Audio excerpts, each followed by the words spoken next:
You are listening to Right Off the Bus.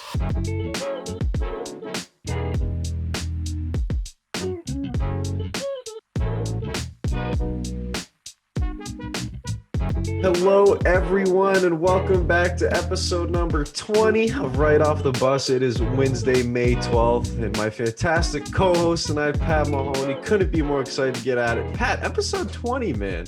20, that seems like it came fast. It did. It definitely came fast. I can't believe it's episode 20 because we were just saying episode 10, and now we're double that.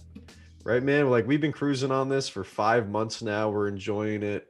You know, people tell us they're enjoying it, so hopefully the listeners are too. Yeah, so unless they're lying, but we keep doing it anyways. We'll do it regardless.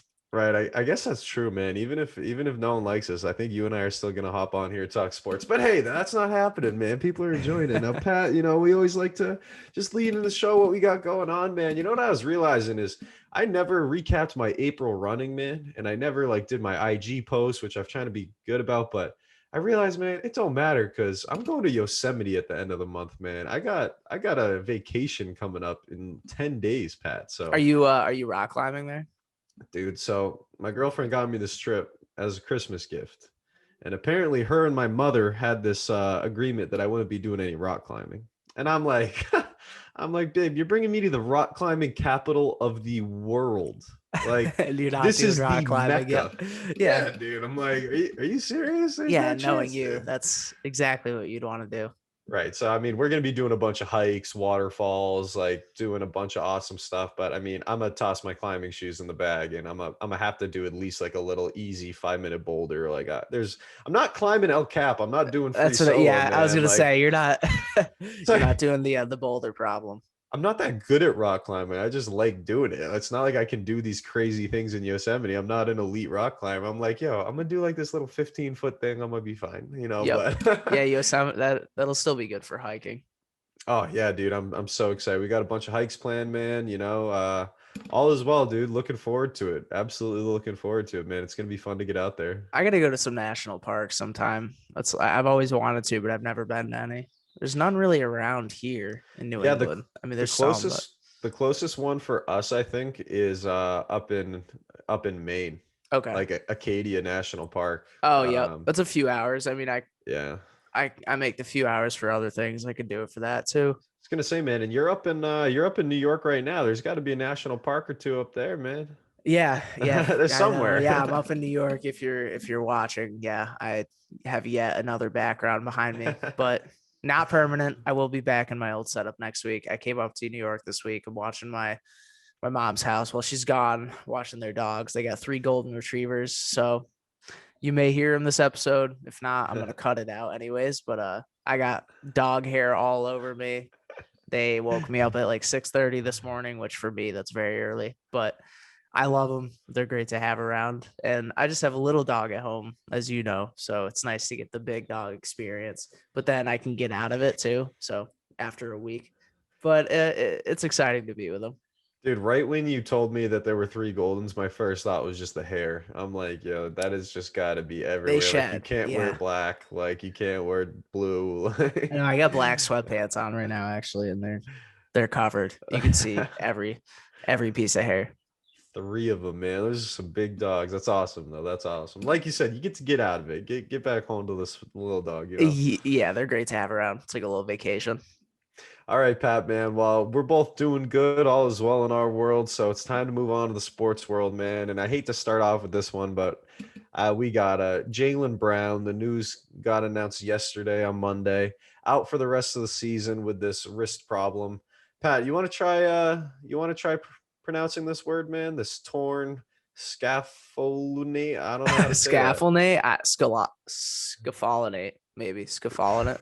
Ligament. Maybe all the above. I don't know, but torn ligament in his wrist, man, out for the rest of the year. And this is kind of the same injury that are very similar to the one that Romeo Langford's been dealing with forever, it seems. And he's finally been able to get back into the rotation the last month or two. But man, Jaylen Brown, what's your first reaction? This sucks, man. This sucks. Yeah, so I had no idea too. You texted me last night, and then my other friend texted me too, and I didn't even realize that he had gotten injured. Like I didn't know when it happened, just because I hadn't watched the last few Celtics games, so I had no idea it happened. And then you texted me that, and I was so upset.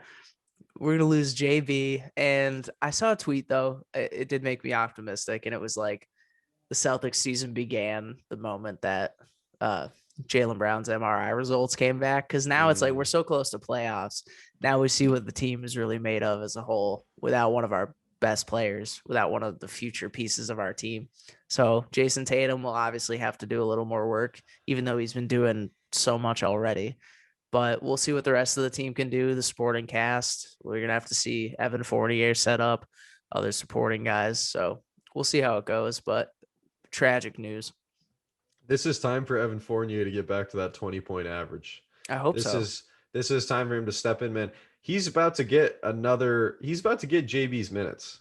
He's about to get the 35 minutes a game. He's about to get the 15 shots a game. Like this is time for Fournier, man. And if he's not the one to step up, one of these other young guards has the chance too. Neesmith has been getting more minutes. Langford gets it, but man, this does stink. And the Celtics may be in the play-in game. Well, they could be in the play-in tournament, which we'll see. And we're going to talk about the play-in tournament a little bit later. But man, this is a first round exit if they even make the playoffs from that play-in tournament, if that's where they land. And the only way it goes any other way is if Tatum's averaging 40 in a playoff series. And as phenomenal as Tatum's been, he's been a little inconsistent. It's hard to put a team on your back night in, night out. So man, this is such unfortunate news. Jaylen Brown's one of the bright young stars in the league, only 24. And he's gonna miss the start of next season, I believe. So just wishing this man a strong, fast, and healthy recovery, because second best player on the team. We need JB out there, man. When you're messing around with your wrist with basketball, it's a tough thing to overcome, especially a torn ligament like that, because obviously everything's in your wrist, whether you're passing, you're shooting. So that's a tough injury to overcome. I hope he's not gone too much next season, but at least he'll be back for the latter half, if not, 3/4 of the season next year. So that'll be important. And I think this year it was never like a title season or anything. So I would rather, if this had to happen, I would rather it happen now than next year. Hey, yeah, no, I'm with you. I'm with you. That is fair. Now, moving on to some more basketball news, man. I just find this so funny. J. Cole is signing in the inaugural season of the Basketball Africa League with the Rwandan side Patriots BBC. And man, I got to tell you, J. Cole can hoop, right? Like J. Cole can hoop. The dude is still posts, him which catching I didn't know. dunks. Yeah, he's 6'4", but my man's 36 years old, and he's signing in this inaugural league, man. This is cool. It's 12 teams. It's pan-continental, so it's kind of a few different countries have teams located in big cities, man. But J. Cole really has an album dropping this Friday in his first professional game on Sunday, Pat. Like that's pretty wild. That's pretty wild. Yeah, he can't tour for the album, I guess. So he's just gonna. And is he gonna be like on the team, or is he just is he like a publicity thing? I think that he's like notice on the league. I think he's like legitimately going to be a rotation player on this team. I hope he starts. I hope he does too. Imagine J. Cole out there. And first of all, I didn't know he was 6'4", and until my buddy told me, I didn't know he could hoop either. So I might have to turn on a game. Hopefully it's on like ESPN Plus or something, because I kind of want to tune in. I'm so looking forward to the highlights. Like I'm so looking forward to it, man. And I really hope J. Cole doesn't go out there and have like a 1-for-9, like 3 turnover game. And people are like, why is he out here? Because that's my thought. I'm like, okay, no, there's pro basketball players. And, Pat, I kind of texted it to you. I'm like, here's this great new league that's starting up. And it's like, okay, this is going to give infrastructure, money, build up fans, youth development to develop more basketball players in these countries. And then we're like, let's drop J. Cole in there. Like, come on. Yeah, we don't want it to be like a circus act where they're just hiring anyone they can just to get notice on it, which at the same time makes sense. It makes sense from a marketing standpoint, but longevity wise, like that's why I posed the question, is he going to be on the team, or is he just kind of there for one game? It's like, it reminds me of like Drake warming up in like the Kentucky uniforms and like sitting in the meetings. Like, what are you doing? But I'm sure it's a little different than that. And like you said, Omar will probably hook it up on the highlights on Sports Center Instagram. So we'll see what J. Cole can do. That's probably true, man. And my last thought, man, I brought it up to you with kind of this, Jake and Logan Paul stuff. But my brother Nick said, like, when is this going to happen in other sports? When are people going to get one game contracts? When is LeBron going to catch one ball, from Tom Brady because he's 6'8" and can go do it? Yep. This is a brand new league. Who knows if this is even going to succeed past 1 year? Like, leagues crumble all the time. But man, this is a celebrity signing, and he can hoop a little, but this is all celebrity, and it's going to be interesting to see how he does. Wish him all the best, obviously. Yeah, Want to me see too. him play well, but who knows what's going to happen? This is a total wild card. This was hilarious news to drop a couple days ago. Oh, definitely. And then you brought up the Logan Paul, Jake Paul thing, which is funny because like the celebrity boxing, I don't know if you saw, but there were 2 new announcements for fights. So Chad Ochocinco is going to box someone.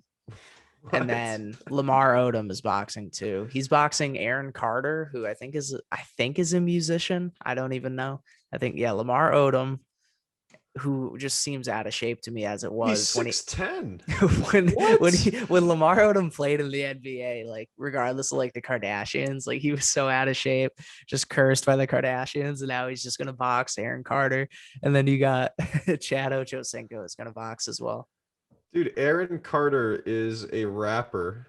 Okay. Born in 87. Dude has face and neck tattoos. Yeah, we're out of touch, but He's Aaron Carter, yeah. He's 6 feet tall. Lamar Odom's 6'10". What I'm is sure way going heavier on? too. And I'm sure neither of them have Way. boxing skill. But yeah, those were I didn't even have these in our show notes, but you made me think of them. Then they made me laugh. That is totally nuts. Well, I'm sure we'll talk about those when the time comes, man. Yeah, when And the time we'll see comes. the highlights on Triller, I guess. But man, let's move on with these. Let's move on with these headlines a little more, Pat. So the Cincinnati Reds, man, Wade Miley throws a no-hitter against the Cleveland Indians last week. And I don't want to diminish this at all, but Pat, this is the 4th no-hitter of the MLB season already. Mhm. In a shortened year, there's 7-inning double headers. People are just so fatigued and tired, man. At the 4th already, this is pretty crazy. I know, and I think that was actually the second time Cleveland got no hit too. I don't know if you could fact check me, but I'm pretty positive that was the second time. So of the 4, I think 2 of them are against Cleveland. That's nuts. That's a tough feeling. That's down bad.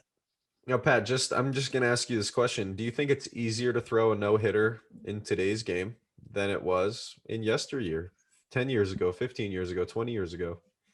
It's weird. Like for a while, I think the landscape, constantly changes. Like for a while, it was a hitter dominant league.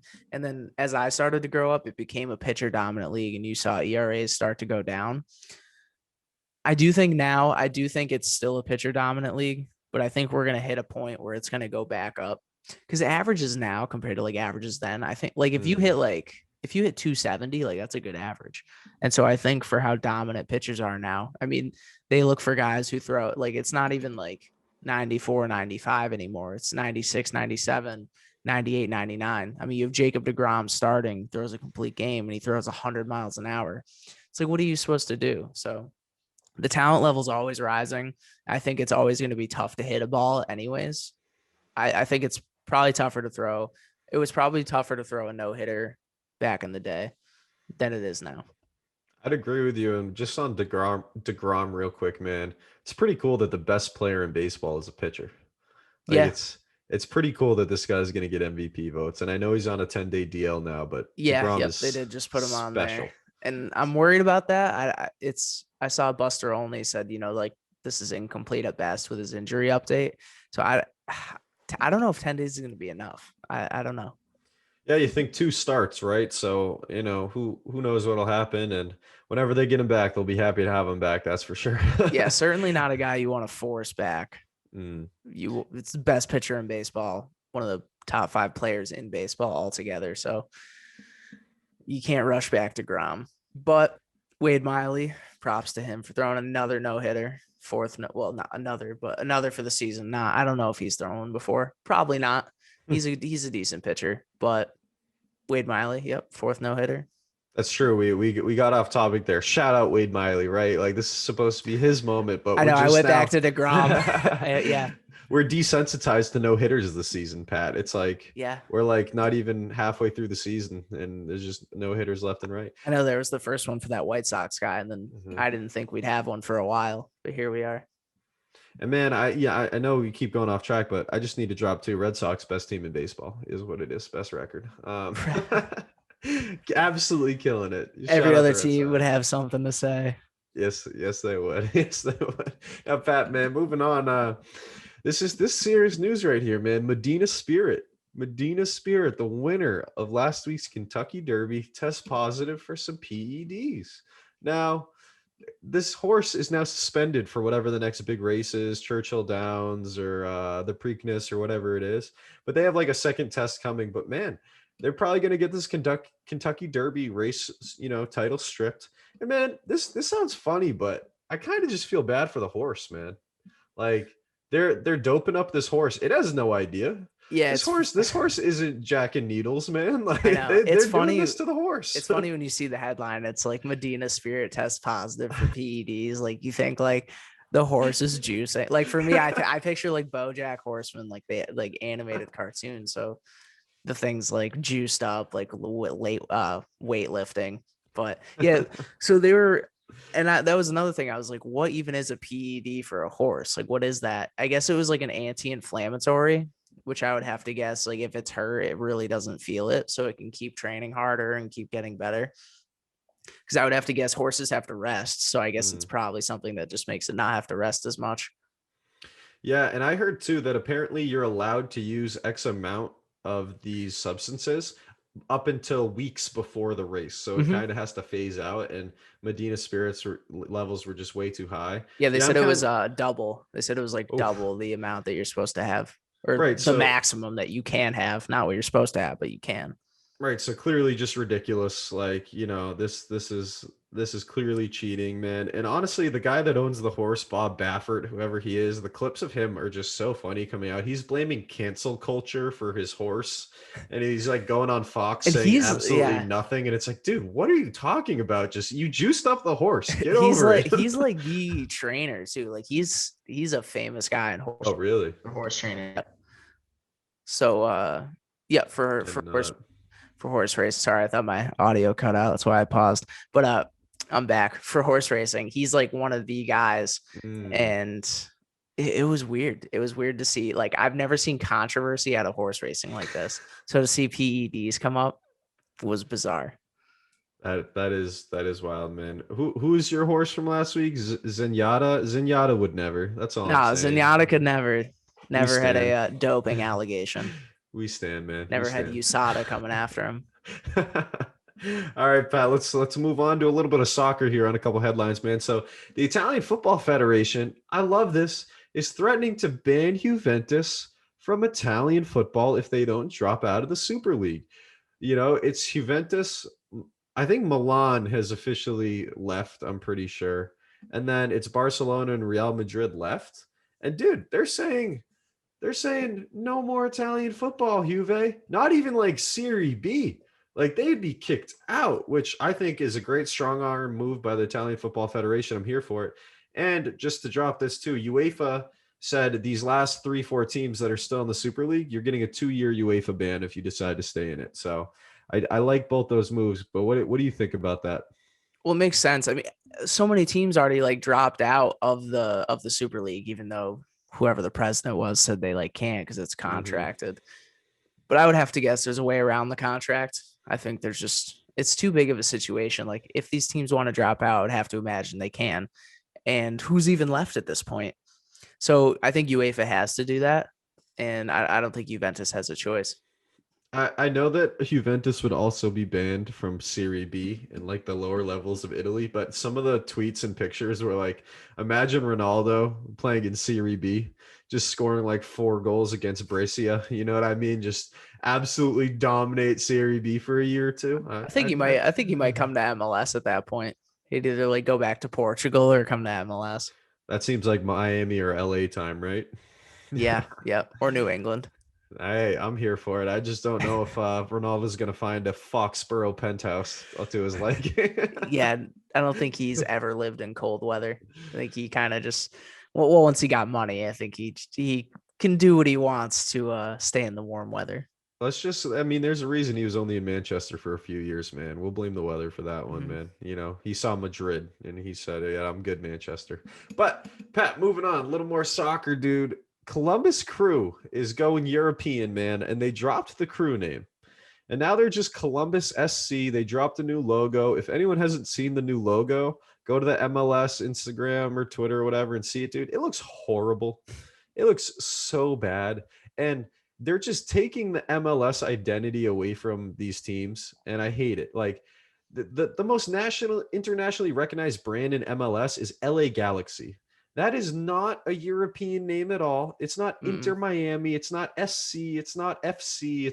Dude, it's American, and that's okay. Columbus Crew is a great name. There's nothing wrong with it. You just won the MLS Cup last year, and then you go and change your logo and name and take away what's been there since '96. Come on, man. And I like the crew. I think that's a cool name. Like the crew. I mean, they'll probably still call themselves the crew, but like it's the fact that it's not in their name anymore. I get they're trying to be more like Europe with soccer just because that's where it's biggest. But like every other sport in the US, there's just the mascot, the iconic mascot. Mhm. And it makes me wonder if in like the next 10 years, you're going to see the Seattle Sounders go, Houston Dynamo, trying to think LA Galaxy, The other Revs. teams. Yeah, the Revs. It's going to be like New England FC or New England SC. I mean, the Revs is just like, again, we're from New England. We'll probably still say Revs, but eventually that'll be phased out. And I imagine if that happened to Columbus and it's happened to other teams already, it's going to change. Oh, Pat, you're way more okay with this than I am, but I think I'm not okay with it. I'm just Okay, like good. reasoning that it's probably going to happen. Yeah, I'm not okay with it. I like Columbus Crew. I'm with you. Okay. Yeah, dude, we just got to keep the Revs. The only thing the Revs need to change is their logo. They're the only team in the MLS without a crest, and their crest, it's not a crest. Their flag looks like it's drawn with crayon. Like the Revs just need a better one. Let's rebrand that, but not the name. No New England FC or any of that, dude. Keep it away. Keep it away. Yeah, we're good. We like the Revs. All right, Pat. Moving on. A couple football headlines before we dive into the big football stuff. So, DK Metcalf, man, this is kind of funny. Saw this popping up on socials in the past few days. Just got to drop here too. DK 6'4", 235, which I feel like is important to recognize here. Does 100-meter race, man. I don't remember what qualifying this was, whatever, but finished 9th in his heat, 15th overall in a field of 17. He didn't qualify for the Olympics. This was an Olympic qualifier. And yeah, he finished pretty close to last. But DK really went out there and clocked a 10.36 in a 100-meter, which isn't world class, but it's pretty darn close. Like it's like Olympic level, and the next level is DK. And I think it's really cool to prove that a guy can just go do this in his offseason. Like DK is an all-world athlete, and people are giving him hate. Why are you doing this, and that, and the other thing? DK went and balled out and had people talking about him. He did exactly what he wanted to do, man. And I hate how the headlines read like, oh, DK Metcalf finishes last in his like race or finishes 9th. It's like, if you watched the race, he was this close behind the other guy and a couple others in front of them. I mean, there were a couple in the front who kind of pulled away a little bit, but like he easily could have finished 5th in that race. I mean, he was that close. So for the headline, I understand why they got to do it, but like to say he just finished last or finished 9th is not fair. And you look at the other guys he's racing against, they're tiny. They're like, there's so much less body to move. He, like you said, he's 6'4", 235. He's straight muscle. It's like, that's impossible to move that quickly. So the fact that he was able to do that is impressive. And man, this is legitimately stepping into just another sport. Oh, completely. Like, put one of these track people on a football field and see how they do. You can't just step into other sports and be Olympic level. That's not how it works, which is why it's so cool that he did so well. Like DK is a beast, man. Shout out DK. I don't know why he's getting all this hate. I know. And for those races, I think it's tough. Like the shotgun start, like getting that perfect start, I feel like is so tough. Like, who knows if he had a better start, he would have even finished middle of the pack, like I said. That's true, man. That's true. All right, let's move on. Tim Tebow back in the NFL, Pat. Yeah, I gotta this is tell you, absurd. I gotta tell you, Pat. starting a podcast in 2021, I did not think we would be talking about Tim Tebow in the NFL. I I thought he'd really moved on didn't. to baseball and then, Yeah. moved on to baseball and then passed it. Yep. And then on to his broadcasting career in the SEC. But man, Tim Tebow reuniting with Urban Meyer, 2 national championships at Florida together. Tim Tebow playing tight end for the Jacksonville Jaguars, man. Now, let me tell you, Tim Tebow hasn't played in the NFL since the preseason of 2015. And guess what? He has also never played tight end at any level of football in his career. This is hilarious. I honestly just find this so funny. Like, this is just absurd, and it's Tebow, man. Tebow's inevitable. Tebow's not going to work out here, and he's going to sign with a team in 2 years. Like, Tebow is inevitable. He should stick to the SEC analysis. I don't know why he's doing this. I don't know why the Jaguars are signing him. There's probably so many younger tight ends that you could take a chance on that are bound to develop into something better than Tim Tebow is. They're probably already better than Tim Tebow is. Again, what do I know? We haven't seen anything from Tebow. I don't know how he is catching balls in practice or his tryouts. I don't know his size, his physicality, how in shape he is. I'm sure he's probably always in shape, but we really won't know until we see him on the field and see if Trevor Lawrence is throwing passes to him. I'm sure Urban Meyer just likes Tebow, has a soft spot for him, but I don't know. And this joke might be out of pocket, but I saw a tweet and it made me laugh. And it was like, oh, Tim Tebow's never played tight end, but he had a killer mentor, and it was a picture of him and Aaron Hernandez at Florida. That's his tight end. So that's out of pocket, but I thought that was funny. My favorite one from back in the day, dude, it was a picture of Tebow, Hernandez, and Riley Cooper all at Florida. And it says a killer, a preacher, and a racist walk into a bar, Yeah. and like things like that. But yeah, It's dude, literally a walking sitcom. Not I not a gotta- sitcom, but it's a walking dark comedy. It really is, dude. And I gotta tell you, has there ever been a pro athlete to spend 5.5 years away from their discipline and then to come back? Like, 5.5 years is a long time. Brett Favre can retire for a year. Conor McGregor can retire for a year. Mm-hmm. Floyd, 5.5 years. Oh my goodness, dude, this is crazy. I probably would have let myself go by then. I wouldn't be in football shape. Certainly not. I'd be living off that NFL money good, man. I would. I wouldn't want to leave my house. I'd be like, dude, I did my time. I'm good. I'm I had good. I had that one play against the Steelers in the playoffs. I'm good. That was absolutely electric. Absolutely electric. Pat, last one here on the headlines before we get on to some real football. I don't know why I'm acting like this isn't real football. Maybe it's because it's Tim Tebow playing tight end in the Yeah, NFL. It's ridiculous to say. And this also doesn't feel like real football, Pat.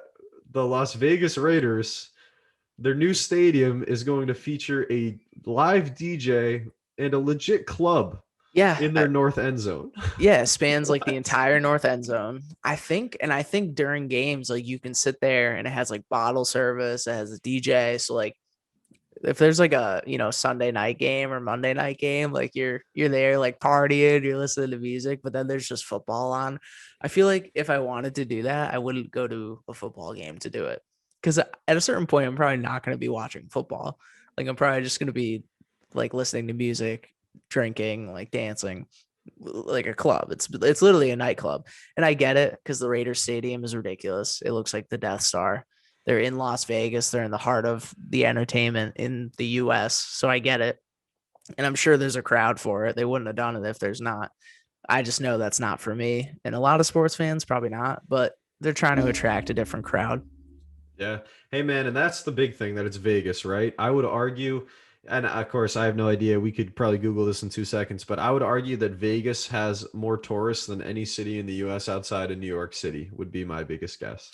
Oh, yeah. Like Vegas is, and that's what it is, man. You go and you party, man, and they're going to have their season ticket holders, but it's going to be people from all over the country going to these games, man. And dude, just, hey, let me get a bottle of Grey Goose at my table with this bottle service, man. Just partying, spend a couple $1,000 and watch some football.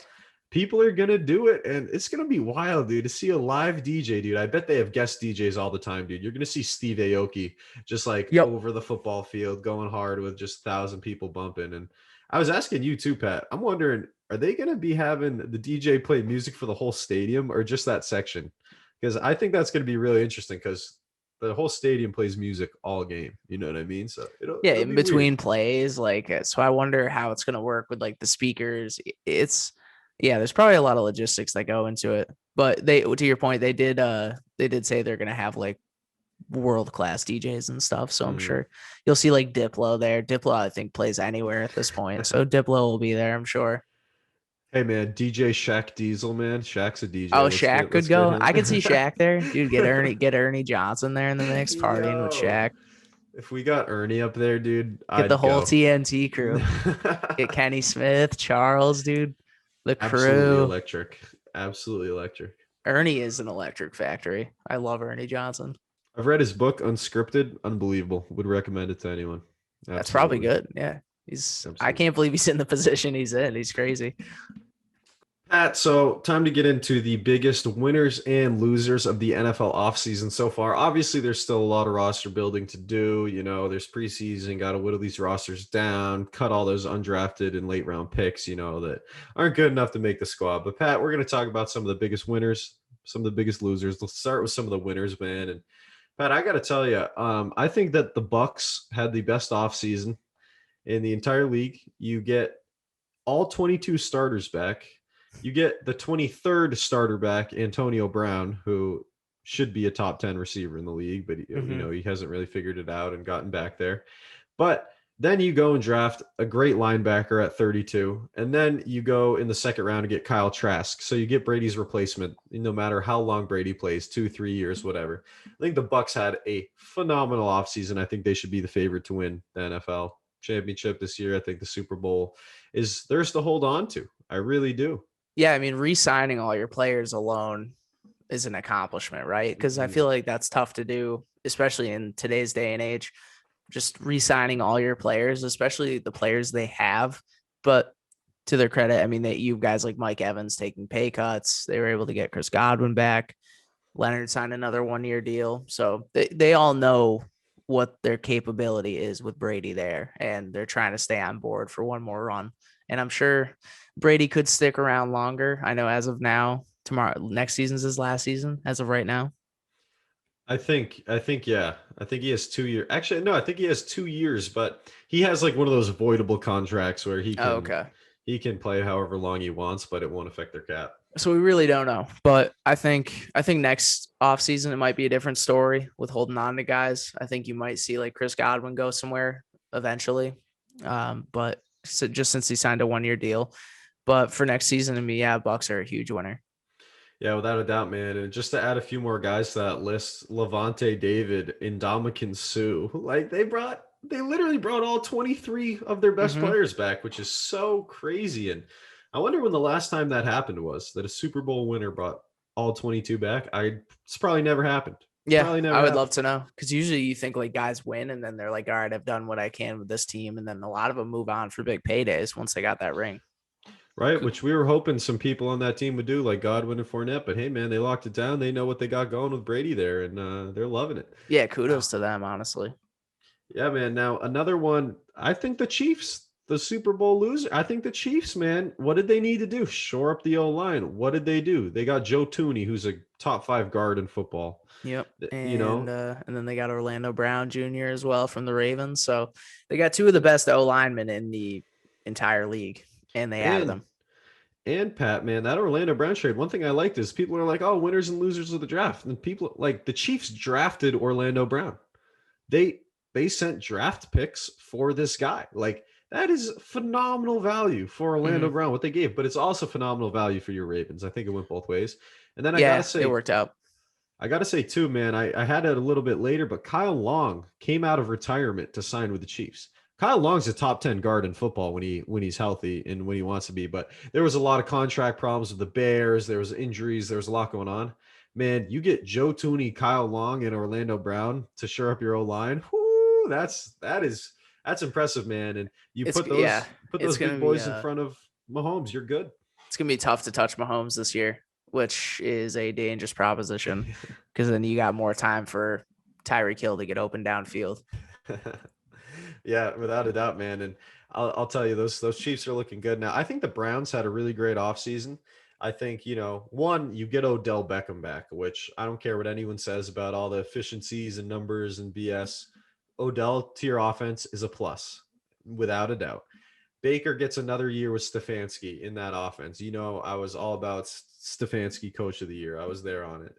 They shored up their defense, which was their biggest thing, man. One, through the draft, and two, they signed two D-backs from the Rams. They shore up their secondary. Then you add Jadeveon Clowney to your D line. You wanna have Jadeveon Clowney and Myles Garrett on opposite ends of an offensive. Ooh, that's scary, man. That's scary. I think they had a great offseason. Yeah, it's going to be a Browns and Ravens AFC North this year. And the Browns easily could win it. It's going to be tough. Like you said, they're getting OBJ back. And I think it's just a matter of them figuring out how he fits into the lineup and not forcing him the ball. Because if they can utilize him correctly and balance it out between Jarvis Landry, Austin Hooper, and Odell Beckham, I mean, that's ridiculous. And then you got Nick Chubb and Kareem Hunt back. Nick Chubb probably going to have another 1,000+ rushing yard season. I think his last 3 seasons, they were like the lowest might have been like 1,200 yards. So he gets plenty of touchdowns. That offense is firepower. They score a lot of points. And like you said, they just shored up the defense, which is all they needed to do, really. So with them shoring up the defense, Browns are big winners. Baker's in his contract year too. Baker's gonna be balling out and want to get paid, man. It's gonna be fun. You hope so. And I gotta say too, I won't talk about this long. The Patriots. The Patriots had a phenomenal offseason. They signed the 2 top tight ends on the market. They signed a couple good receivers. They got depth on offense and defense through and through, shored up their O-line. Trent Brown, Mac Jones at 15, phenomenal value. Christian Barmore, love what the Patriots did. I think they're one of the top 5 off seasons here for sure. I definitely agree. Patriots, they did well. They did what they needed to do, I think. They got Kyle Van Noy as well. They brought him in. So they shored up the receivers. Not huge name receivers, Kendrick Bourne, Nelson Aguilar, but Mac Jones was the important piece there. And if Mac Jones can be who they think he's going to be, then one of the best drafts they've had. Yeah, without a doubt. And Bill needs a good draft, that's for sure. Yeah, he does. He does. He knows how to maneuver, but drafting hasn't always been a strong suit. Now, Pat, a couple of losers of this NFL offseason, man. I got to tell you, the first 2 that came to my mind, Steelers and Packers. Now, the Packers first, Pat. I mean, obviously, the drama in the league right now is Aaron Rodgers. That's the talk of the last week and a half, even over the NFL draft, the offseason. It's all about Aaron Rodgers right now, and we're going to talk about that in a little bit. But I think that the Packers are one of the biggest losers of this offseason, which really, I guess it should be 2 off seasons ago because they're, absolute just mistake with the Jordan Love pick and all that. But man, you went 14-2. You were in an NFC championship game, and you're basically running your quarterback out of town. I mean, if the Packers don't have Aaron Rodgers, they're done. Devonta Adams said, I'd have to rethink my contract here too. Like, I think the Packers are one of the biggest losers this offseason by far. I think probably the biggest loser just because of how poorly they've handled everything. Mm-hmm. Yeah. And mostly just based on the ifs, right? Because nothing's concrete yet. But if they lose Aaron Rodgers and then if they lose Devontae Adams, I mean, it's their 2 best players. Then you have Aaron Jones, but that's their 2 best players on the entire team. Running backs are replaceable. Elite talents like Devontae Adams and then a MVP quarterback like Aaron Rodgers are not replaceable. I don't care who you draft. The Mac Joneses, the Justin Fields, the Trey Lances. You can't replace Aaron Rodgers. You can't, maybe long-term, but for the next 3 years, you can't replace him. Well said, man. It's hard to replace a top 5 quarterback ever. A guy who throws 48 touchdowns to 5 picks. Like you can't just get those numbers. I'm with you, man. I'm totally with you, man. And hey, with another quarterback, and these are all quarterbacks on the losers list here, man. I think the fact that the Steelers didn't go replace Ben Roethlisberger puts them on my list for losers, and because of what their division opponents did. Like you just said, this is the Ravens and Browns division. This has been the Steelers division for 10 years. And we're already writing them off. You didn't find the Big Ben replacement, and you only re-signed Juju to a 1-year deal. I think those 2 alone, man. And you lose James Conner. Najee Harris, great pick. Love Najee Harris. Doesn't matter when you don't have Villanueva at left tackle, and doesn't matter when Ben Roethlisberger misses half the year and as broken as he's ever been. Yep. And the Bengals are on the upswing. I mean, they had a good draft in my eyes. I mean, we debated the Penei Sewell and Jamar Chase thing last week, but Jamar Chase and Joe Burrow, that's great chemistry. It's bound to be anyways. And they did get a couple lower name guys, but I think they shored up the O-line a little bit, not to like everyone thought with Penei Sewell, but they did get some guys. It'll still be testy this year, but they're only going to get better. They're on the upswing. They got hopefully the franchise quarterback they wanted in Joe Burrow. I hope he doesn't have injury problems just based on how the first season went. So the Bengals are on the upswing. Steelers are trending down to could be last place. Could be a last place finish for the Steelers. If not this season, I think next season and the season after that. I don't think it's going up anytime soon.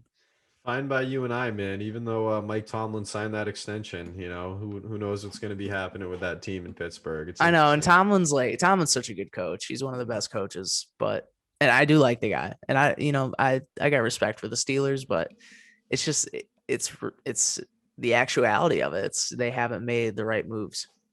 Yeah, no, I agree. And Pat, last one here on the losers list is the Houston Texans. I mean, Deshaun Watson, is he going to play? Is he not going to play? Biggest question in the NFL outside of Aaron Rodgers. So I'm putting the Texans on this just for the fact they may be without a guy that is absolutely a top 5 or 6 quarterback in the NFL.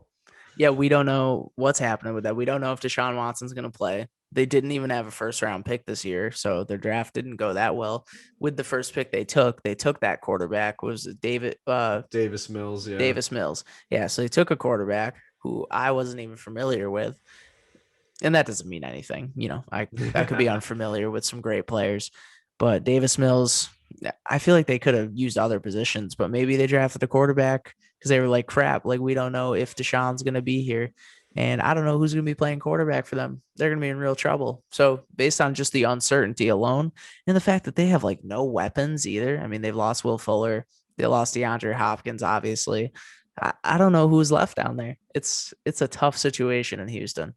Yeah, I genuinely don't know if I can name a wide receiver on the roster. That's pretty crazy. but Pat, moving on, man. I mean, we actually just talked about 2 of these, man. But as we said, man, we're becoming O-line fans on this podcast. I think as we're maturing in our football knowledge, Pat, I think that we're understanding, the effect that how the big it O-line is. has. Yeah. And I got to tell you too, man, we've said it so many times, but watching the Super Bowl, you see what an O-line versus a bad O-line looks like. So I'm telling you, man, Villanueva signs with the Ravens. That Ravens offensive line is huge. Also, talk about replacing Orlando Brown. You bring in a 6'8" guy that's been playing in the division. Fantastic. Villanueva is an Army Ranger. Like, this dude is a savage. I'm like, Villanueva, I have more respect for him than almost anyone in the NFL. I love this signing, dude. And you sent that picture to a couple of our buddies. This Ravens offensive line is like 1,630 pounds of pure girth and chunk, man. Like, this team is mammoth. Huge. Yeah, dude. we got a mammoth O-line. And I love already what it's shaping up to be, because Villanueva said when the Ravens came calling, it was a no-brainer. And he said he'll play wherever they need him to, because he has to move over to right tackle because Ronnie Stanley's going to be the left tackle. And he's like, I have no problem with that. So he's going to move over, be our right tackle. And I love that. I love that. And I think he'll thrive over there if he's willing to do it and he's happy to do it. He's happy to be a part of the team. He knows the ins and outs of the Steelers, our rival. So there you go. Even worse for the Steelers. We got one of their best O-linemen. Dude, and one thing I love that he said, he's like, yeah, obviously, like, as an O-lineman, it's fun to block. Like, my job is to block, but it's much more fun to be part of a run-heavy offense as an O-lineman than it is to be a pass-heavy offense. And he's like, yeah, I'm going to get more action. I'm going to be doing more of what I want. But he's like, yeah, I'm sure it's not as fun for the wide receivers to not catch as many balls, but I also want to do what I want to do, so this is fun for me. This is the kind of offense an O-lineman wants to play in. Yeah, so this absolutely. This is going to be really fun, dude. And I love the attitude that he's bringing into it, even going, within the division. I think it's awesome. Yeah, I would agree. And then, hey, we already mentioned it, so I get we don't need to go too long on this, but Kyle Long coming out of retirement to sign with the Chiefs. I think that's massive. I think it's such a huge signing. And to play opposite Tooney, I mean, you're going to have another great another O-line move. Yep. And then Eric Fisher to the Colts. This was the Chiefs left tackle, tore his Achilles in the AFC Championship game, so taking a little while. This deal's up to like 9.6 based on his sentence with the Colts, but I love it, man. Quentin Nelson's the best offensive lineman in football, the Colts left guard, in my opinion. Absolutely love watching him play out of Notre Dame.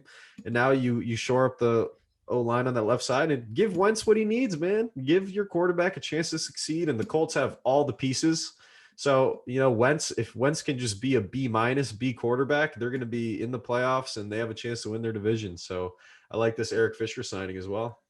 Yeah, and like you said, I mean, they can be just as good as they were last year with Phillip Rivers at the helm. So it just depends how Wentz plays. I think all the pieces are there, like you said. It's really just going to depend on Wentz and if the change of scenery from Philadelphia is going to help him out or not. Big time year for that boy, that's for sure. Now, Pat, let's just talk about this Aaron Rodgers thing for a second again, man. So Rodgers has basically told some teammates that he does not want to be with the Packers anymore, and that this situation is kind of, irreparable, and it's not going to change. Now, they're saying, the GM is saying, no, he's our guy. Their coach is saying, no, he's our guy. But man, Rodgers doesn't mess around. So I said this to my girlfriend, man, and I was like, there's been like drama with his family. He's cut off family members, and she looked it up and she's like, oh my God, this is a lot of drama. And she was telling me all about it. I don't care about his family drama, but Rodgers does not mess around is the point that I'm making here. No, definitely not. Rodgers, when he says something, take it seriously. Unless they pay Rodgers $40 million a season plus, all guaranteed, which I don't think they're going to do, I think Rodgers is on a different team to start this season, which I just cannot believe I'm saying. He's been in the NFC Championship the last 2 years. Yeah. It's unbelievable. He very well could be. And it's weird, the whole situation, because there were problems when Mike McCarthy was the coach too. But I thought once they got rid of him, I think he's the Cowboys coach now. Once they got rid of Mike McCarthy, I thought like, oh, this should be better. Like the relationship will pair. And now here we are a few years removed from that. And it seems like the problems run a little bit deeper than just the head coach. And it's kind of just the culture around there and the way things are ran. Yeah, man. And we mentioned it, Devonta Adams saying, I might have to rethink this. Like if there's no Rodgers and Adams is out after this season, or he wants a trade because Rodgers gets traded, this reminds me of like the Colts post Manning. Like just have absolutely nothing, hope for draft pick, but who knows what Jordan Love is going to do? Who knows, what his ability is. He was a first round pick. He just sat under Rodgers on a winning team for years. So there's potential there, but man, like this team could be down to some bare bones without Aaron Rodgers. And one point I heard on Rodgers too that I want to bring up, Rodgers sat for 3 years to start his career. So this man's 37. He's kind of got the legs and the body of a 34-year-old. He had some years to rest. He's not an average 37-year-old quarterback like a Big Ben, I mean, I think that Rodgers has 4 more years, 5 more years. I think that he's going to be playing into his early 40s. And I think that if you are the Denver Broncos, I think if you are the Miami Dolphins, I think that if you are the San Francisco 49ers and you can, move mountains to get this guy, go do it. The Dolphins have more picks than anyone. Get Rodgers down there for the next couple of years. The Broncos have everything in place outside of Drew Lock. Go get Aaron Rodgers. Do what it takes. One of these teams, man, I would love to see a team just ball out and give 5 first-round picks for Rodgers. Do it. It is worth it. He's Aaron freaking Rodgers, man. I know the Niners already offered so much and it got turned down, and then they drafted Trey Lance. So at least for now, like I think some teams are out of the market. I think the Dolphins could be, but I think they're kind of banking on Tua, and they're kind of invested in him. They want to see how it goes, obviously, but they're invested in Tua for the season. And then I do think the Broncos are probably most likely, if a move happens this year, which it seems like it might, either Rodgers is on a different team next year or he just doesn't play at all, which would be crazy. I don't think he won't play, but it's more likely that he would end up on the Broncos. But I don't know. The Broncos are going to have to give up a ton. Yeah, I heard this morning you think Drew Lock is absolutely involved in that deal. It has to be. Patrick Surtain, the 8th overall pick in the draft, would have to be in that deal. Just to give that high value, and then a bunch of draft picks. Yeah, you'd have to get picks too. Jerry Jeudy, Cortland Sutton. Do those guys have to be included? I don't know, but yeah, it's very hard to find a package that would work for the MVP. It's hard to trade for a top 5 quarterback ever. It's very hard to do. Yeah, it's hard to come up with exactly the worth that he has. Yeah, the Packers will have a hard time getting that value back. That's for sure. Now, Pat, moving on a little bit, man. Just a couple funny quotes coming down from Tampa Bay, and I think these are interesting to talk about. So Brady says in an interview that he would give up 2 Super Bowl rings out of his 7, by the way, for that 19-0 season that didn't happen in 2007. 18-1, lost to the Giants in the Super Bowl. Everyone knows the the David Tyree catch and all that nonsense. Now, would you, Pat, give up 2 Super Bowl rings for a perfect season ending in a Super Bowl? Do you think that's worth it? I think if I had 7, yeah. Right. If I had 7, obviously, if you only have 2 rings and you're like, I'd give up both of them just to have that season. No, because at that point it doesn't matter. I'd rather the 2 rings. But if you have 7 rings like Brady, I think you can spare 2 to get like a 19-0 season. That just doesn't happen. That doesn't happen. And if they had done that, I mean, that's just the most legendary season of all time if they had won that Super Bowl. So I would definitely give up the 2. I think that's a no-brainer for me. Right. Yeah. And that's the thing. It's only if you're Brady, because no one else really has this option. No one has just 7 Super Bowl rings. No one's just like sacrificing 2 rings. No one's like, yeah, I'll give up my Super Bowls for that. It's funny hearing this debate on like ESPN. Like Dan Orlovsky was like, guys, I was part of an 0-11 Lions team, an 0-16 Lions team, an 0-9 Lions team to start the season. I would give up anything to have 1 Super Bowl ring just to get there. So, he's like, the fact Brady, is able to have this conversation just shows how, dude, like a couple of years ago, it was the Montana Brady debate. It's like Brady, like 10 feet than the rest of NFL history. Like he's so far above and beyond. It's so crazy. Yeah, no one's even close. It is crazy. I mean, it's certainly not like a LeBron Jordan debate. There's no, for quarterbacks or even just players in general, there's no Brady Joe Montana debate. There's no Brady Drew Brees debate, regardless of Drew Brees having like one of the records, I think, but Brady's gonna pass it because Brees is done. So there's really no conversation. Yeah, no, I'm with you there too, man. So Gronk was asked about this question too, and he kind of like goofed around a little bit, but he's like, I wouldn't do it because I think we still have a chance to go undefeated. And Pat, I got it wrong in the show notes. Schedule changed. It would have to be 20-0. Oh yeah, that's right. You have to win another game. And 17 game season. I genuinely think the 2007 Patriots are the best team ever. I know they didn't win the Super Bowl, but you've never seen an offense like that. And I think that if that team couldn't do it, I don't think a team can do 20. I don't think a team can do 20 games. Like that extra game in there, I think is actually significant. So I don't think that they could actually go undefeated. I don't think that's a possibility. No, that seems crazy to me. And this actually makes me think, did you see Kendrick Perkins this week? He was saying that an NBA championship's harder to win than a Super Bowl. And it was like, oh, is Kendrick Perkins speaking facts here? It's like, I think me and everyone was like, no. He's like, he's not speaking facts. It's like a Super Bowl is way harder to win. It's like an NBA championship. I know this is a whole nother debate, but it just, what you were saying reminded me of it. But yeah, I think a Super Bowl is way harder to win. Yeah, I saw part of that, dude, and it was like Ryan Clark and Dan Orlovsky on one side, and then his Perk on the other, and I'm like, oh wow, the 2 football guys think football is harder. Oh wow, the basketball guy thinks basketball. It's like, and they're both incredibly hard. Like again, there's the argument that you're playing more games in the NBA ones, so you have more chances to win, but like you also, I mean, you have more chances to lose too. Like if you're playing a tough team, you're playing the Lakers. It's like you could beat the Lakers in 1 game, but are you going to beat them in a 7-game series? So it's tough to say, but I would say a Super Bowl is harder.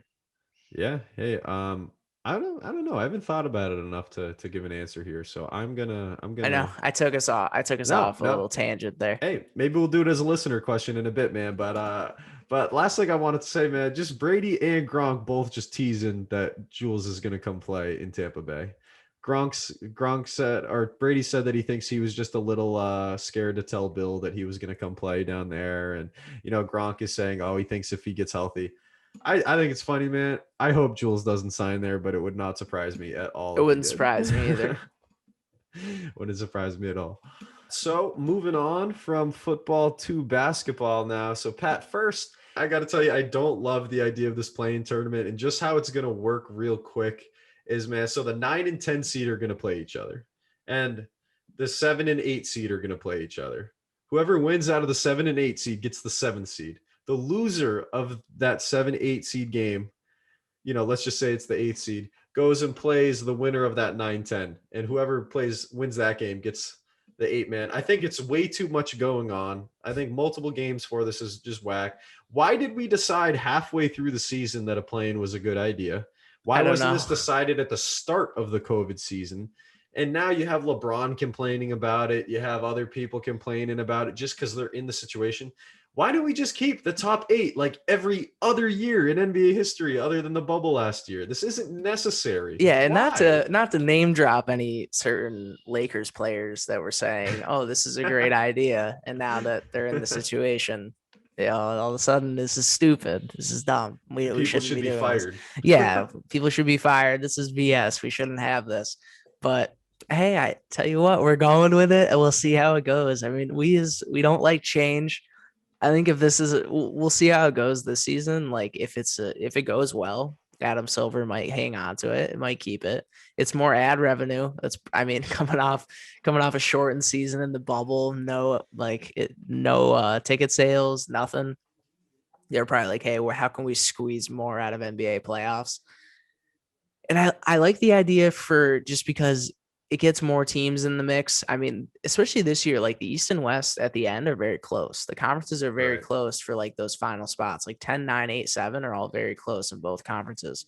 So I don't know the graphic I'm looking at. I don't know if this is still current, but you have Wizards, Pacers, Celtics, Hornets, and then you have Warriors, Blazers, Spurs, Grizzlies. So it's cool to see just those different teams try to get in. Like the team that finishes in 10 could easily, there are a few games just from finishing at the 7th spot. Like that's how close things are.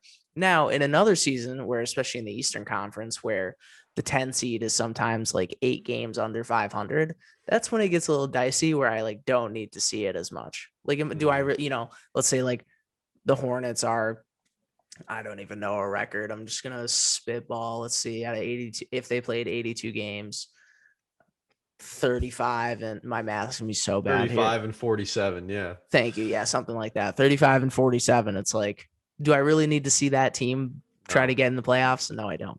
I would rather at that point just see 8 teams surefire on their way in. It could be okay for this season, but I think there's later seasons where it gets dicey. Yeah, man. It's like a participation trophy playoff. It's just like, it's not what we should be doing. I think keep the top 8, man. That's still 16 out of 30 teams making the playoffs. Mm-hmm. That's still over half. And now, dude, you're extending this to 20 out of 30 teams have a chance. I don't like it. It diminishes the value of the regular season. Like you said, it's all about money, man. These are just extra games. Mm-hmm. Why not have a 75 game season and not make them play playing games? Yeah, and most other sports do have a wild card. At least baseball and football have wild card games. So I guess they were probably trying to make that concept happen for the NBA. I just don't know that we needed it. Bam, 8, 9. That's the wild card. No 8, 9, 7, 8, 9, 10. 7, 8, 9, 10. Yeah. It's just too much. It's extra games. It's ridiculous. You have to play 2 playing games if you're the 9 or 10. It's weird. It's all about money. And Pat, I just got to tell you, speaking of money, I think that I might bet my last paycheck on a parlay of Steph Curry winning a playoff game, Steph Curry scoring 45 points in said playoff game, and Steph Curry hitting 10 threes in that playoff game. Bet him for the parlay, dude. Bet him for the scoring title. It's between him and Bradley Beal right now. And Beal's out the next couple games too. There you go. But dude, get it before the odds open up. Dude, miss me with Steph or Jason Tatum in a playing game, because that's a 50-point game. Like I don't want to see those boys in a playoff game. That's what I'm saying too. And then if you have I was thinking imagine the Lakers make it into the play-in and then become like the 8 seed. I was like, the Suns are the 1 and they got to play the Lakers at 8, who are actually fully healthy. LeBron and AD off months of rest. Yeah, I mean, come on, that's ridiculous. The Suns finally make the playoffs and they got to go play the Lakers at 8. It's like, I think the Lakers take that series. I just don't trust the Suns. And I love that the Suns are doing well, but that's just terrible. Lowest seed to ever win a championship, 6 seed Houston Rockets. So who knows? Maybe we'll 8 see seed it. Lakers. Maybe we'll see a 10 seed. Maybe we'll see a 10 seed take home the title. That'd be nuts, man. That'd be nuts. All right, Pat. Moving on from the play-in a little bit, man, and us hating change. Russell Westbrook, 182 triple doubles, passes Oscar Robertson most all time. Shout out Russ, shout out Brody, man. This is unbelievable. The game has changed. Yeah, he's the It's man. positionless, dude. He's the Rebounding, man. passing. Yeah, unbelievable. And I get it. In OKC, man, there was like visual signs of them stuff in the stat sheet, man. Like Steven Adams and Enes Kanter would just block guys out and not grab the ball and let Russell grab it so that he could get triple doubles. I don't care. He still did it. This is a weird arbitrary stat that we value more than anything. Like players can average 39 and 9 and we couldn't care less. But once you hit that 10, it's amazing. So shout out Russell Westbrook, man. You mastered the game and you have the most of a weird stat that we've decided is super important, which is huge. He's an all-time great player, man. He doesn't get enough love, not enough flowers. So shout out Russell Westbrook. I know. And I remember Jason Kidd coming up and having all his triple doubles. And I was like, damn, I've never seen anyone play like this. But now, and that's because of just the era we were in. But now we see, Russell Westbrook's just ridiculous. It's like he averages a triple double. I think there was a stat earlier in the year and it was like he could, it wasn't that. It was like 2 weeks ago. It was like, oh, he could go 0 points, 0 rebounds, 0 assists and still average a triple double at the end of the season. That's nuts. Yeah, Russ is absolutely unbelievable, man. And you look at the guys on the list right below him, dude, and it's like Oscar Robertson, Magic Johnson, LeBron James, Jason Kidd. Like Russ is in that all-time category and conversation. He's a top 10 point guard all time, easily, probably like top 7 or 8 in my opinion. And man, I got to tell you, this whole season I pushed for a Kemba Walker plus picks trade for Russell Westbrook when the Wizards are so bad. This Celtics team would look a heck of a lot different if Russell Westbrook was the point guard. I'm telling you. Nice facilitator. Yeah, one can dream. I'm with you there. It is a dream. Now, Pat, moving on from basketball, going to do some listener questions and then, move towards the end of the show. But Pat, this one right here, I don't know if you've thought about this or if I'm putting you on the spot, but what would your walk-up song be if you had a song play anytime you walked in anywhere? Anytime you walk in a room or building, what would your walk-in song be? And this is just anywhere? This isn't like sports? No, dude, because I started asking my coworkers, I'm like, imagine you just walk in anywhere. Like you walk in a house, you walk in a store, and you had a walk-in song. Like I don't know. I guess it depends on what kind of vibe you're trying to bring, right? Like I don't know. Because I think my brother, when he used to pitch in college, his walk-up song for pitching was like PIMP 50 Cent. So that was funny. But I couldn't do that. I don't know what I would do. Well, dude, that's the thing, Pat. Like I can't ask you what your up to the plate song would be because you and I aren't baseball players, Like it used to be. We're just normal guys walking in places. I certainly didn't have walk-up songs in D3 high school baseball. So no walk-up song in golf, man, in high school? No, definitely not. No. Pat, I don't know, dude. Like I don't know. Do you have one? You just wouldn't want like Eye of the Tiger playing or like Enter Sandman? Like that'd be Enter Sandman be cool, but like I just would make no sense. I don't know, man. No, I don't know. This is just a goofy question I've been thinking about. I like thinking about it. I don't know if I even have an answer for this, but my music collection is so big, I just don't even know. If I think of like maybe like a childhood one, like that just like defines like what I listened to coming up when I was younger. Maybe like Right Above It by Lil Wayne. Yeah, that's just a classic. I think I mentioned that a couple weeks ago on the show. Wouldn't surprise me, man. That's an all-time one, man. Yeah, it's an all-timer. I don't even know if I have an answer for this question. I just think it'd be sick. One of my coworkers said, "What about like the Star Wars theme song, dude? Just like intense Star Wars whenever you walk in someone." You walk into Aldi's and you got the Darth Vader theme playing. Yeah. It'd be pretty cool, man. I might go with the Halloween theme song, like what's his name? Jason, like Halloween. Yeah, I might rock with that. But anyways, Pat, let's move on to some actual questions. So dude, this Jordan UNC jersey from 80 to 83, one of the best players in the country at the time, obviously Jordan. sold for over $1.3 million. Now, Pat, what sports memorabilia would you pay $1.3 million for? Is there anything that you would value that much that you would like? That's a stupid amount of money for a shirt that's 40 years old. That That's is a crazy. 40-year-old. That's crazy. That's a 40-year-old tank top, man. Like, Thinking about like, yeah, it'd have to be like a player that I love, and then also just like a situation or something. Like I'm thinking of like a game ball from baseball, or like a game worn jersey from someone. Like if I had the money to where I could just do this, maybe like, I don't know, like a Larry Bird jersey, or like I think of like the David Ortiz home run ball back in '04 with the police officer. And I think of that one. so Like those are awesome. two that I think of. Again, yeah, 1.3 million is insane. But So if I had the money to throw away and that was worth that, like, yeah, it'd have to be like a New England sport. It would be the Celtics or Red Sox, somebody, some sort of game jersey or game ball. Maybe Kurt Schilling's bloody sock from That would be cool. The sock game. Yeah, I could frame that, put that in some sort of frame. Yeah, that'd be cool. The big The old Blood bloody Sox, sock. the Blood Sox. That's iconic. I would love that. That would low key be a cool one, man. Yeah, dude. I don't know of anything that I would actually like, even just having this stupidly disposable amount of money. Like, it just seems so absurd. But yeah, dude, it maybe like Christian Laettner's jersey from hitting that shot in '92. Yeah, the shot. Like, yeah, and you, of course, you love your Dookies, so and of course, it needs to be signed. You know, has to be signed. But Absolutely. like you said, dude, Ortiz home run balls. Like, even if it's from 2014, like there's a million options, but I would have to pick like Paul Pierce KG champion. Like, it would have to be some just epic thing. Like, yeah, it'd have to be. All right, man. Chris West, he's asking who's going to win each division in the NFL this season. Pat, starting in the AFC East, I'm going Buffalo Bills. Even with my Patriots having such a great offseason, I think the Bills still got that division. Yeah, I go Bills. They wrap that up.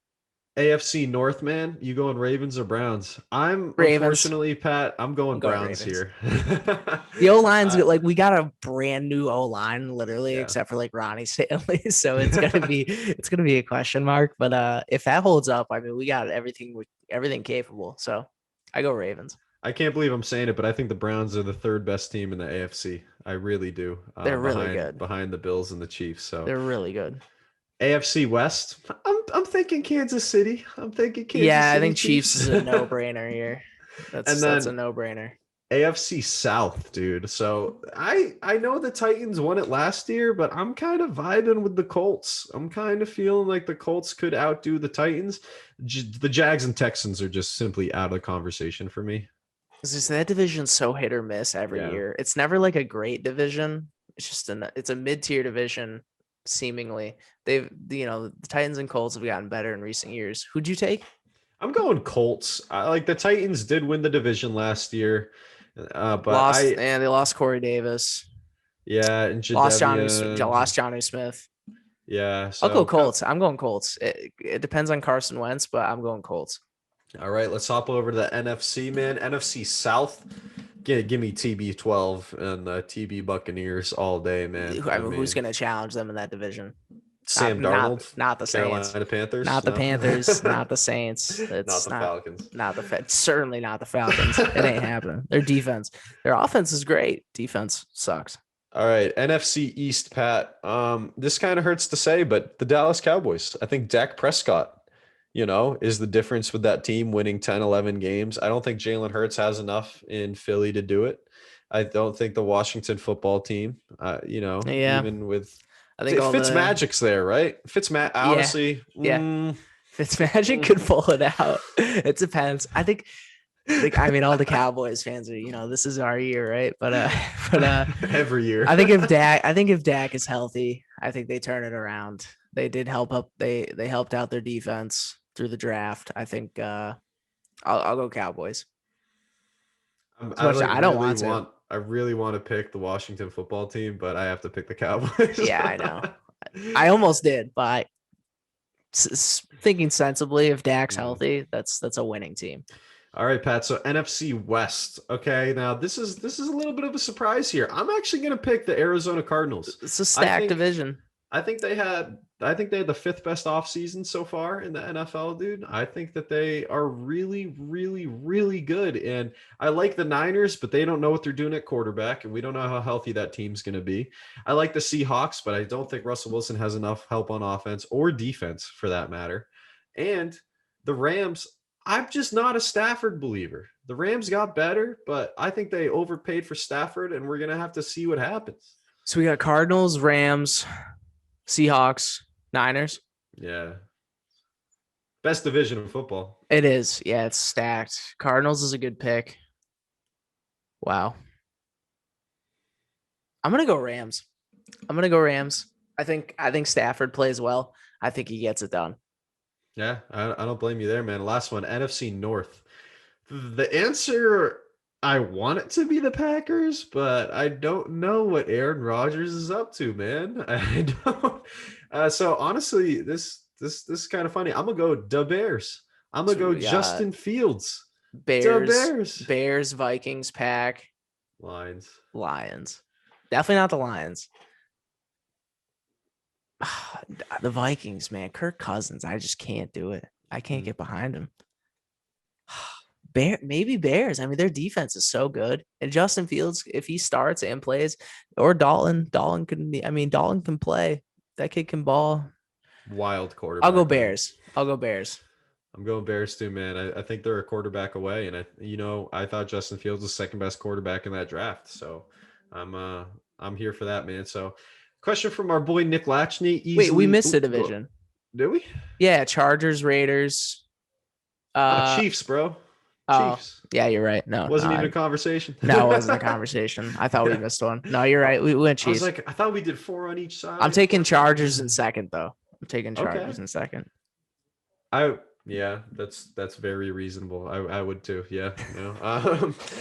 So Pat, moving on, and easily our favorite women's basketball manager, Nick Latchney, put in best trash talker ever. My answer is Larry Bird. 2 quick stories. Larry Bird walks into the room, 3-point shooting contest, All-Star weekend. He walks around the room, dude. He's staring at everyone, like sitting on the bench, all the people. And finally, someone speaks up and goes, "Larry, what you doing, man? Why are you looking at us?" And he just goes, "I'm trying to figure out who's coming in second place."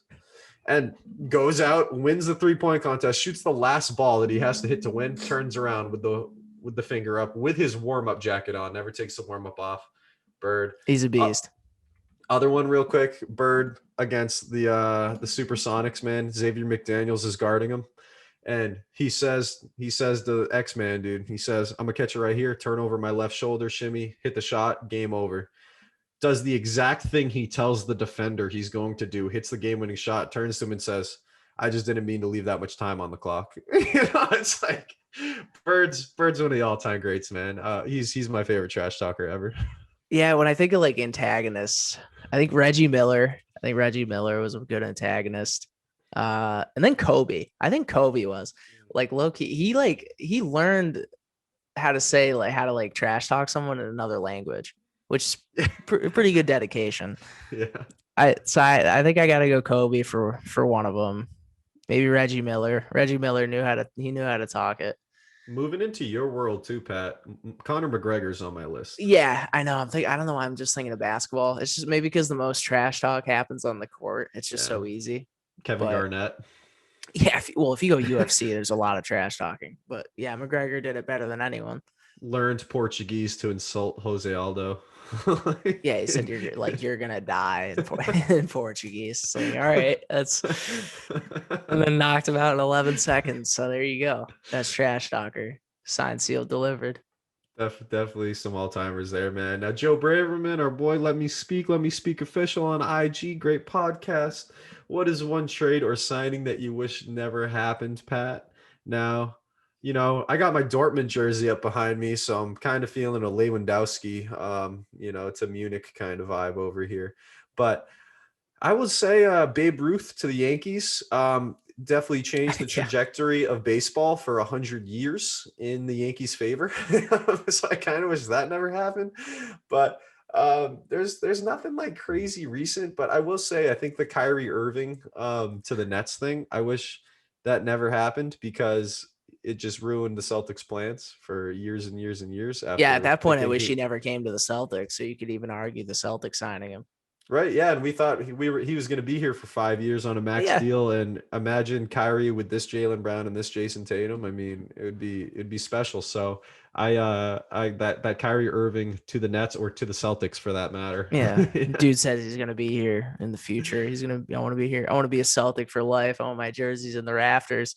Yeah, okay, all right. Okay, buddy. Move on to Brooklyn. He couldn't handle it. Johnny Damon to the Yankees. Johnny Damon from the Sox to the Yankees. That one sucked. And I was like a kid and I didn't understand. I was like, he's in a Yankees jersey. I was like, that's hideous. I was like, why did he leave? Where's his beard? He looks totally, no long hair, no beard, no nothing. He's clean shaven, and then he sucked. So there you go. And I was sad because I don't think he would have sucked. I think he lost all his charisma when he left Boston. So we know what happens when guys go to the Yankees. They become just soldiers. They become robots. It's literally like a Jedi going to the dark side, man. Yeah, they become robots. You got to shave. You got to cut your hair. Like you got to have the Jeter just bald with no hair at all. So Damon jumpsuit and line you up. Damon to the Yankees was definitely one of them. And then I loved Ellsbury. Ellsbury did the same thing. Went to the Yankees. I mean, that's another one. One that was like, it was time, but it was weirdly sad was when the big three split up in the Celtics and you had Pierce and Garnett going to the Nets at one time. And then probably I will say that didn't hurt at all. That was just sad and it was time. But Ray Allen to the Heat, unbelievable. Yeah. And I mean, that still tears up to the Celtics to this day. I mean, he doesn't go to the reunions. Like he doesn't go to anything from that team when they won the rings. It's so ridiculous. The feud is stupid, but man, you go from the Celtics to one of literally our biggest contender. Mm-hmm. You join LeBron, Chris Bosh, and D Wade in Miami. Jesus Shuttlesworth. Unbelievable. For that matter, too, Kevin Durant, 73-9 Warriors. I didn't want to see him leave the Thunder either. Right. That's a tough one. Go to the best team ever. So that one definitely hurt. And Pat, just wanted to take a shot at you. I wish Pep Guardiola never signed with Man City. I'm enjoying it. I know I've been you got the final for a while now.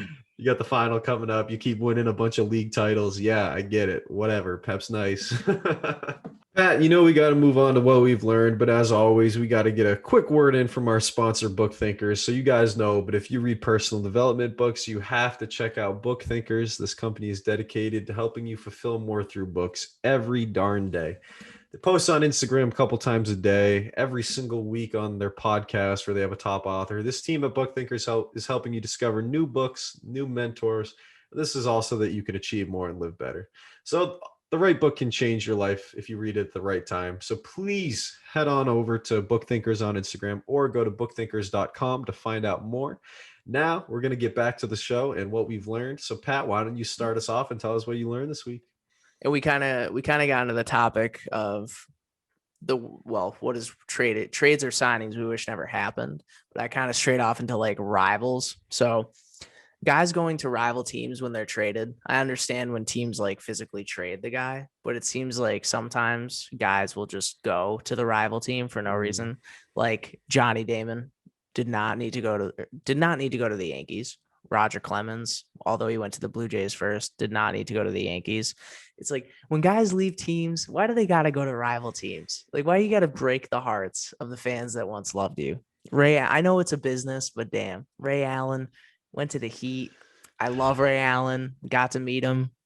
Still bitter. I love Ray Allen. Still bitter. But and it makes for good drama, but it's something I hate in sports when guys got to go to the rivals. It's like when you leave the Red Sox, go to like the Rockies. Don't go to the Yankees. Go to like the Giants or something. Go to the Reds. Don't go to the Yankees. Why you got to go to New York? You have 30 options, and this is the one you pick? Yeah. This is the one? Boston, if you leave the Celtics, I don't even know if this has happened, but you leave the Celtics, don't go to the Lakers. Don't do it. Yeah, I mean, even the fact that Rondo signed there like 10 years later bothered people, Yeah, and that didn't bother me as much. Right. But I don't like to see him in the purple and yellow. I still love Rondo, though. I hear you. Now he's on the other side of LA with those Clippers. Yep. But Pat, I'll say what I learned this week, man. It's just the soccer world. Their seasons are winding down. And I just realized and learned how excited I am for this transfer season coming up, because there is going to be some COVID fire sales, man. All these teams are way down on money. All these teams that are getting relegated are just going to sell half their players, especially all the good ones, man. And the two that I'm looking forward to most, I think that Kylian Mbappe and Erling Haaland are both going to be bought by big teams this summer, man. I think both are going to be moved. And that's what I learned, dude. I'm just so excited for that. Haaland, his release clause activates next year for like 65 mil. This dude's going for like 130 this season. Mbappe, probably a discounted price from that former $200 million mark that Neymar said. It's probably like 160 now. So I'm really excited for this COVID transfer season. And I think it's going to be really exciting to watch all over Europe. Where does your boy Sergio Aguero go, dude? Where does Gini Wijnaldum leave Liverpool to go to? All these free agents. Cavani just re-signed with Man U, so there's no hole to fill there anymore. Dude, it's all coming. It's all going to start piling on, and I'm very excited for it. The summer transfer window seems to last forever, so we get a lot of entertainment if you're a soccer fan. Yeah, and I get all my boys healthy back at Liverpool. That's what really matters. There you go. But Pat, man, hey, it's been fun. Episode 20 in the books. A lot of fun doing this, man. And, we say it every week. We just want to thank everyone out there listening. Pat, I was looking at some of the listener stats, man, and it shows that most people actually make it most of the way through the episode. Like 50, 60, 70 minutes through what we're doing, man. So, hey, we just want to thank you guys for listening as much as you do. Sharing this, liking it, reposting, telling your friends about it, all the above. It really does mean the world to us. We're just a little sports pod having fun, man. So every little bit of support and help counts. So just thank you guys. And we're going to continue doing it, man. We're having fun. So, the fans and listeners keep us going, Pat. It's what drives us. Absolutely. It's awesome. Thank you. Keep coming to us for, your day, well, not daily, but weekly sports dose. I know you got your other shows, but if you keep us in your heart, we appreciate it. And thank you for listening. And episode 20 in the books. We'll be back with 21 next week, as always. You are listening to Right Off the Bus.